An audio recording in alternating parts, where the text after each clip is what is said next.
मैं मौलाना साहब का धन्यवाद देना चाहता हूं कि रोज़ा अफ्तारी के बहाने हम सब लोग यहाँ पर रोज़ा अफ्तारी किए हैं और ये हमारे हिंदुस्तानियत की पहचान है कि हम एक दूसरे के त्योहार पर, एक दूसरे के सेलिब्रेशन में हम लोग शामिल होते हैं। यही हमारे देश की, भारत की हिंदुस्तानियत की पहचान है, जहां हमारी संस्कृति एक दूसरे से मिली जुली है। यही गंगा जमनी तहजीब है। इतने लोग एक साथ धरती पर, अलग अलग सोच, विचार, धर्म, जाति के कहीं धरती पे नहीं रहते होंगे जितने हमारे भारत में रहते हैं।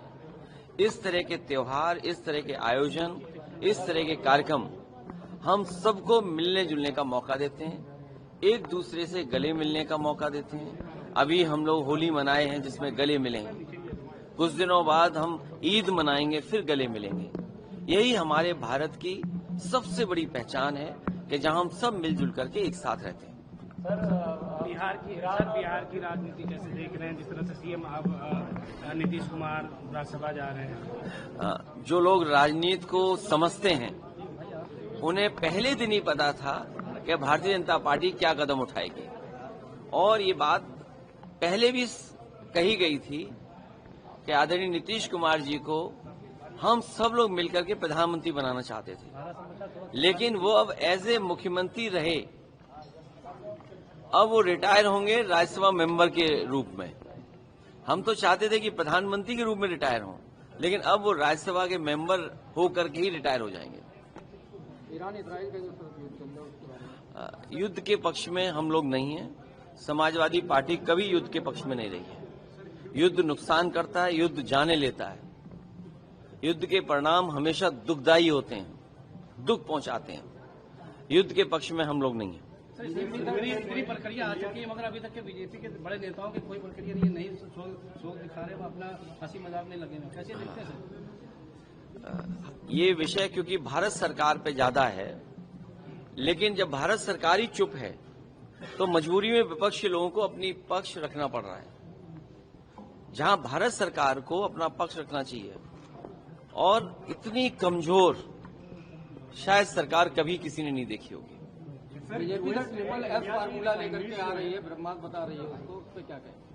मैंने कहीं पढ़ा ही नहीं। ट्रिपल एफ क्या है? ट्रिपल एस सरकार, संगठन और संघ।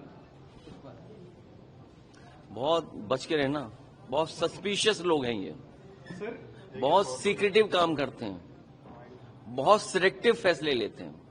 तो इनका एसएस जो भी हो, हमने एसएस आपको बता दिया। सर, अमेरिका ने 30 डेज का वेवर दिया है, 30 दिन की अनुमति दी है कि जो है भारत तेल खरीद सकता है रूस से। देखिए, विदेश नीति पे हमसे चर्चा मत कराओ। विदेश नीति जो दिख रही है वो नहीं है। अंदर ही अंदर कहां हाथ किससे मिले हुए किसी को नहीं पता।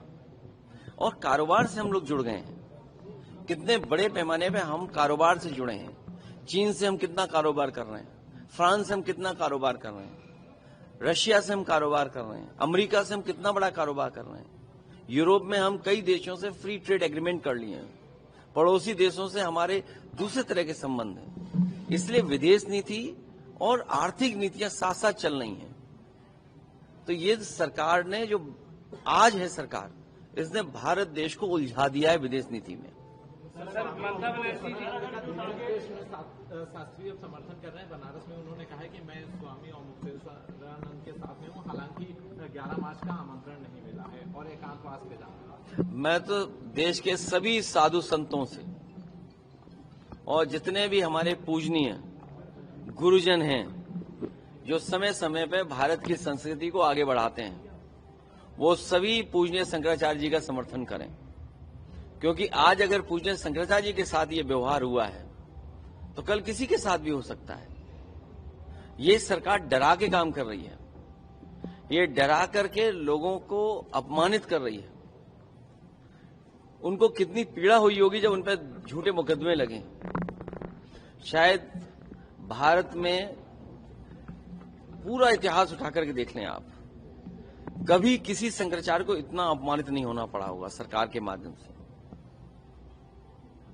सर, ममता बनर्जी कह रही है होने जा रही है क्या नेताओं की पीडीए को मुझे बताने के लिए, और बड़े नेताओं? पीडीए परिवार बढ़ता रहेगा। जितने जो पीड़ा से बंधे लोग हैं वो सब पीडीए में आ रहे हैं। सर, पश्चिम बंगाल के जो राज्यपाल हैं उन्होंने इस्तीफा दे दिया है, सब कैसे देख रहे हैं? ममता बनर्जी ने भी इस पे जो है चिंता जताई। बंगाल के चुनाव के बाद और यूपी के चुनाव के बाद ये तो इस्तीफे कम हुए हैं, न जाने कितने इस्तीफे होंगे, देखना।